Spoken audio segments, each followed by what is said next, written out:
Төртінші қара сөз. Әрбір байқан адам білсе керек, күлкі өзі бір мастық екенін. Әрбір мас кісіден ғафил көп өтетұғын да, әрбір мастың сөйлеген кезінде бас ауыртатұғынын. Бұлай болғанда, күлкіге салынған кісі не шаруадан, ақылдан, не бір ұят келерлік істен құр, ғафил көп өткізіп отырса керек. Осындай ғафилдік көп өткізіп, өлмеген кісінің не дүниеде, ахиретте басы бір ауырмай қалмаса керек. Әрбір уайым қайғы ойлағыш кісі не дүние шаруасына, не ахирет шаруасына өзгеден жинақырақ болса керек. Әрбір жинақылықтың түбі кәніш болса керек. Енді олай болғанда үнемі уайым қайғыменен жүре аламыз ба? Үнемі күлмей жүруге жан шыдай ма екен? Жоқ. Мен үнемі уайым қайғыменен бол демеймін. Уайым қайғысыздығыңа уайым қайғы қылдағы.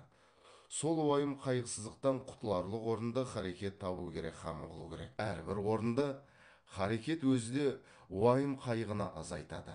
Орынсы күлкіменен азайтпа, орынды харекетпен азайт. Шығар есігін таба алмай, уайым қайғының ішіне кіріп алып қалмақ, ол өзі де бір антұрғандық.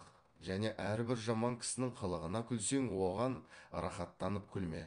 За болғаныңнан күл, залы күлкі өзі де қайғы. Ондай күлкіге үнемі өзіңде салынбассың.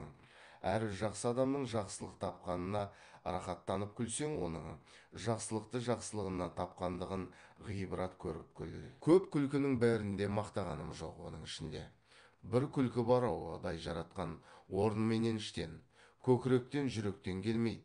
Қолдан жасап сыртыменен бет аузын түзеп, бай-бай күлкінің әнін сәндеп, әдемішілік үшін күлетін бояма күлкі. Адам баласы жылап туады дей біле екі ортада.